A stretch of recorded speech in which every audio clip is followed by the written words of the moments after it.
Explanation کے start کرنے سے پہلے اگر آپ نے ابھی تک میرے چینل کو سبسکرائب نہیں کیا ہے تو جلدی سے اسے سبسکرائب کر دیں اور میری ویڈیو کو لائک بھی کریں۔ تو چلیے بنا کسی دیری کے چیپٹر کو سٹارٹ کرتے ہیں۔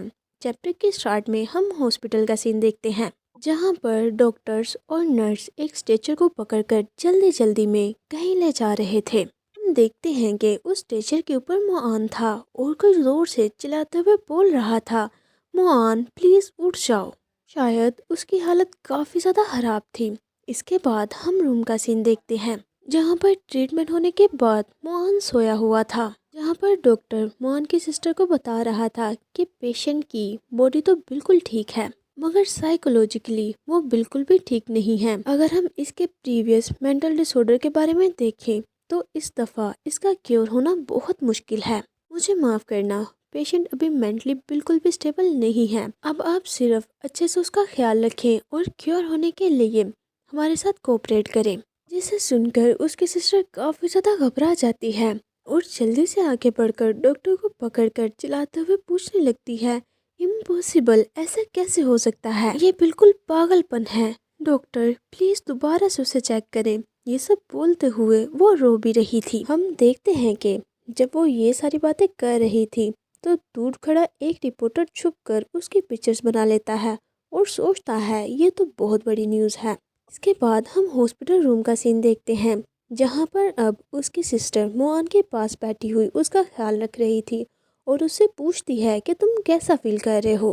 کیا تمہارا سر ابھی بھی درد کر رہا ہے یا کیا تمہیں بھوک لگی ہے؟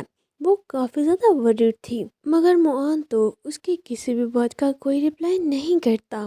وہ ابھی بھی کافی زیادہ صدمے میں تھا اور بالکل ایک اسٹیچو کی طرح بیٹھا ہوا تھا، جس کی ایسی حالت کو دیکھ کر اس کی سسٹر اب رونے لگی تھی اور اسے کافی زیادہ برا لگ رہا تھا اور وہ جلدی سے آگے بڑھ کر اسے ہگ کر لیتی ہے اور بولتی ہے، مجھے معاف کرنا، یہ ساری میری غلطی ہے، مجھے تمہیں چینلنگ کو ڈھونڈنے کا نہیں بولنا چاہیے تھا۔ یہ بول کر وہ زور سے رونے لگتی ہے مگر اب بھی معان کوئی بھی ریئیکٹ نہیں کرتا اور بالکل ویسے ہی بیٹھا رہتا ہے۔ ہم دیکھتے ہیں کہ معان کی اس کنڈیشن پر بہت سے آرٹیکل چھپ چکے تھے جہاں پر لکھا ہوا تھا کہ وہ ٹھیک سے بات بھی نہیں کر پا رہا اور اس کی کنڈیشن کافی زیادہ خراب ہے اور اپنی النس کی وجہ سے اس نے سارے انٹرویو سے منع کر دیا ہے۔ کیا وہ دوبارہ سے اپنی پہلے والی کنڈیشن میں واپس آ سکتا ہے؟ یہ نیوز چاروں طرف پھیل چکی تھی۔ ریڈ ہیئر والا پرسن بھی اس نیوز کو پڑھ رہا تھا اور وہ غصے سے لنکی کو موبائل دکھاتے ہوئے بولتا ہے کہ تم خود ہی دیکھ لو، معان کو پاگل کرنے کے بعد کیا اب تم سیٹسفائیڈ ہو؟ جب لنکی اس نیوز کو دیکھتا ہے تو وہ کافی زیادہ شوک ہو جاتا ہے اور اسے اب بہت برا لگ رہا تھا۔ وہ اتنا زیادہ شوک ہو چکا تھا کہ اس نے ہاتھ میں پانی کا جو گلاس پکڑا ہوا تھا اس کے ہاتھ سے نکل کر زمین پر گر جاتا ہے۔ گرنے کی وجہ سے وہ گلاس ٹوٹ چکا تھا اور لنکی گھبراتے ہوئے بولتا ہے، ایسا کیسے ہو سکتا ہے؟ ہم دیکھتے ہیں کہ اس نیوز کو بویو کا فادر بھی دیکھتا ہے جسے دیکھ کر کافی زیادہ اچھا لگتا ہے اور وہ کریپی وے میں ہنسنے لگتا ہے۔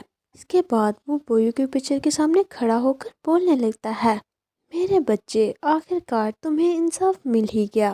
تمہاری موت کے بعد یہ پہلی دفعہ ہے جب میں اتنا زیادہ ریلیکسڈ فیل کر رہا ہوں۔ تم بچپن سے ہی بہت زیادہ اوبیڈینٹ تھے اور کبھی کبھی تو مجھے فکر ہونے لگتی تھی کہ کہیں میں تمہیں کافی زیادہ کنٹرول تو نہیں کر رہا، مگر مجھے اس دن کا بہت زیادہ ریگریٹ ہے۔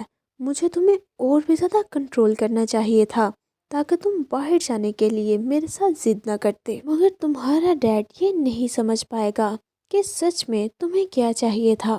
میں نہیں جانتا کہ جو کچھ بھی میں نے کیا ہے تم اس سے سیٹسفائیڈ ہو۔ اگر تمہارے ڈیڈ نے کچھ غلط کر دیا ہو تو پلیز مجھے معاف کر دینا۔ یہ سب بولتے ہوئے اسے کافی زیادہ برا لگ رہا تھا اور وہ من میں سوچنے لگتا ہے، میں بس اور زیادہ تمہیں اپنے ڈریم میں نہیں دیکھنا چاہتا جہاں پر تمہاری پوری باڈی خون سے بھری ہوتی ہے۔ شاید اس کے ڈیڈ کو نائٹ میئرز آتے تھے جس میں وہ بار بار بویو کی ڈیتھ کو دیکھتے تھے اور اسے یہ لگتا تھا کہ اگر وہ معان سے بدلہ لے لے گا تب اسے یہ ڈریمز آنا بند ہو جائیں گے۔